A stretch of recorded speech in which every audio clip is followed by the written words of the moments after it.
Halo, selamat siang. Perkenalkan, nama saya Angel Marito Manulang dengan NIM H1A 12012 1. Jadi, di sini saya akan memberikan sebuah progres hasil dari proposal kami yang dimana kami mengangkat tema atau judulnya yaitu persepsi masyarakat terhadap pelayanan rawat inap di Rumah Sakit Umum Daerah Raden Matahir Provinsi Jambi, guna untuk memenuhi ujian tengah semester dengan mata kuliah metode metode penelitian kuantitatif yang diampu oleh Bapak Nafarin dan Pak Pradita Eko.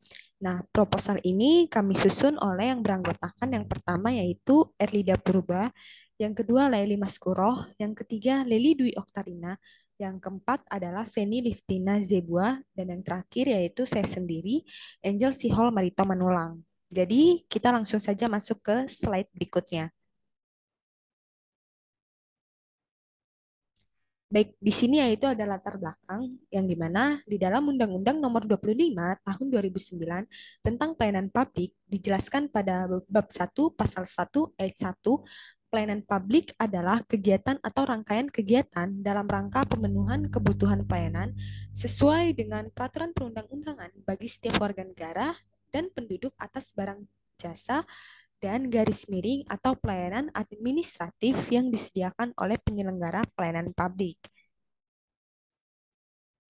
Salah satu instansi yang sangat mengedepankan pelayanan publik ialah rumah sakit. Nah, rumah sakit merupakan instansi pelayanan kesehatan yang menyelenggarakan pelayanan kesehatan perorangan secara maksimal yang menyediakan pelayanan rawat inap, rawat jalan, dan gawat darurat. Rumah sakit menjadi ujung tombak pembangunan dan pelayanan kesehatan masyarakat, namun tidak semua rumah sakit yang ada di Indonesia ini memiliki standar kualitas pelayanan yang sama. Semakin banyaknya rumah sakit di Indonesia, serta semakin tingginya tuntunan masyarakat akan fasilitas kesehatan yang berkualitas dan terjangkau, hal itu menjadi salah satu dasar rumah sakit untuk memberikan pelayanan terbaik pada setiap jenis pelayanan. Nah, di sini ada rumusan masalah, tujuan penelitian, serta manfaat penelitian. Untuk rumusan masalah itu sendiri, kami mengambil yaitu yang pertama, apakah pelayanan rawat inap di RSUD Raden Matahir Provinsi Jambi ini sudah optimal? Lalu, untuk tujuan penelitiannya yaitu dari uraian rumusan masalah yang ditemukan, maka tujuan penelitian ini adalah untuk mengetahui respon masyarakat mengenai kualitas pelayanan rawat inap di RSUD Raden Matahir Provinsi Jambi. Nah, manfaat penelitiannya itu ada dua, yaitu manfaat teoritis dan manfaat praktis.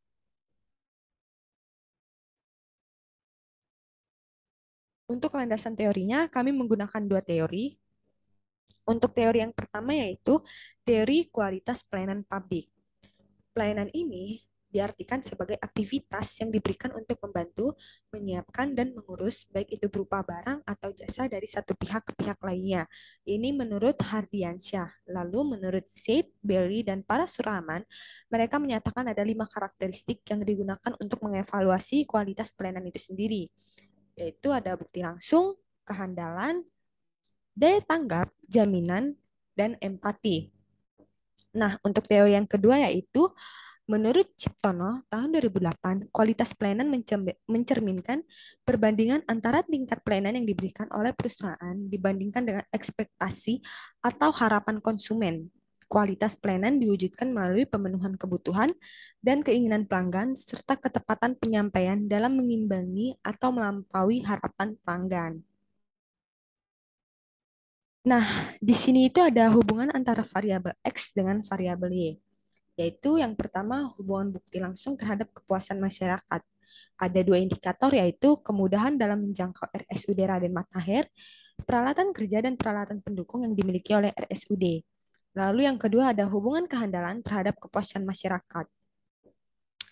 Seperti yang ada yaitu seperti kualitas pelayanan terhadap kepuasan masyarakat keluarga berencana di Kecamatan Pekalongan, Kabupaten Lampung Timur dalam studi kasusnya pada Desa Pekalongan.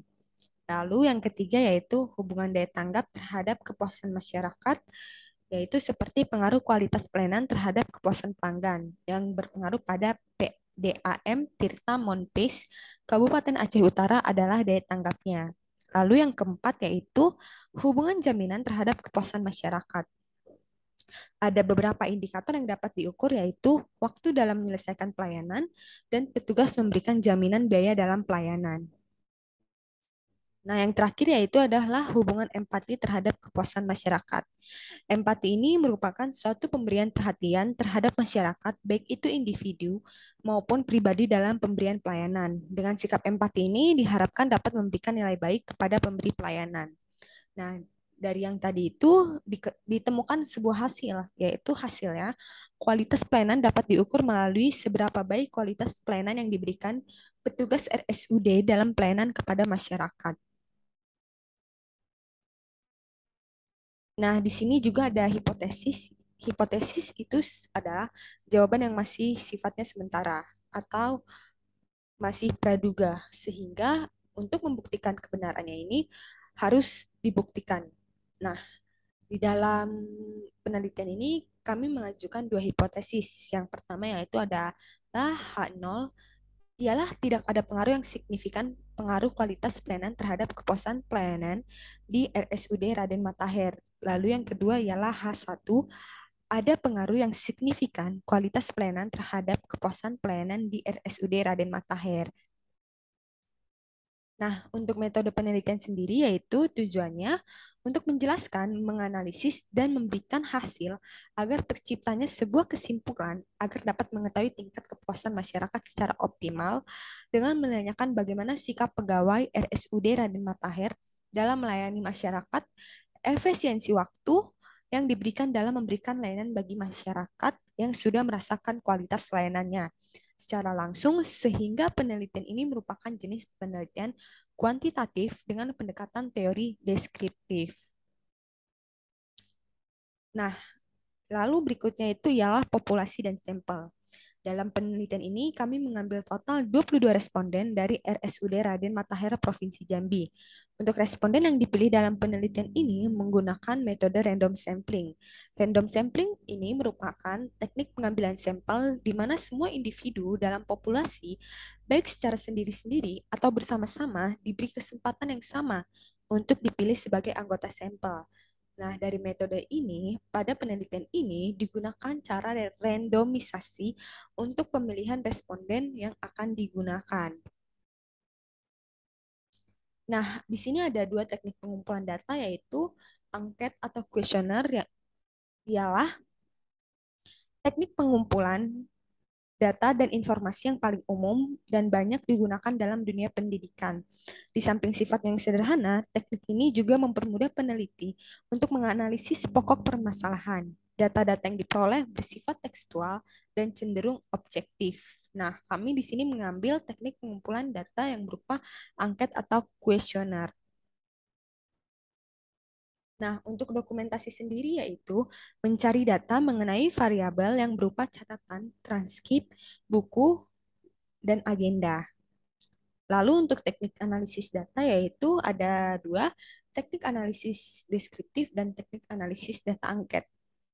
Untuk teknik analisis deskriptif yaitu dengan cara mendeskripsikan atau menggambarkan data yang telah terkumpul sebagaimana adanya tanpa bermaksud membuat kesimpulan itu sendiri yang berlaku untuk umum atau generalisasi.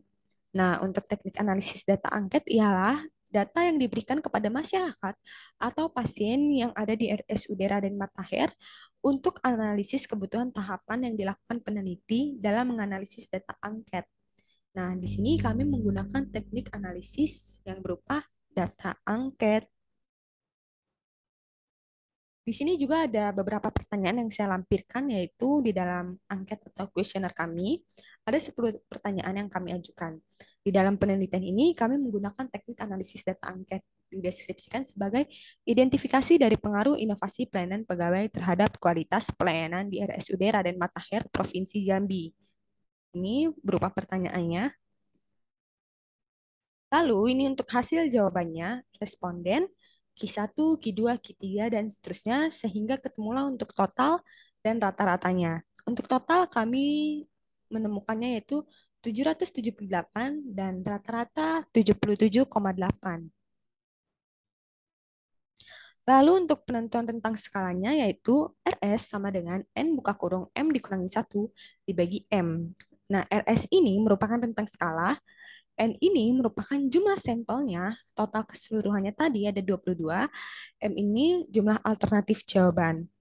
Nah, sama dengan kami memperoleh hasil 3,6. Lalu untuk penentuan rentang skornya yaitu yang pertama ada rentang skor tinggi, di mana di sini sudah ada rumusnya, N dikali skor tinggi memperoleh hasil sama dengan 110. Yang kedua, rentang skor rendah, N dikali skor rendah dapat hasilnya yaitu 22. Yang ketiga ada range 110 dikurangin 22 yaitu 88. Dan yang terakhir ada interval 88 dibagi 5 mendapatkan hasil 17,6.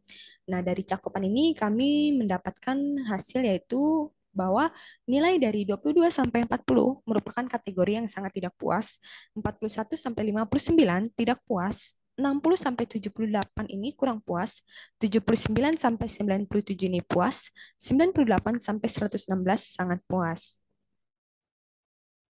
Oke, begitu saja pemaparan progres perkembangan proposal kelompok kami. Sekian dari saya. Terima kasih. Mohon maaf apabila ada kesalahan kata dalam penyampaian maupun perilaku. Selamat siang.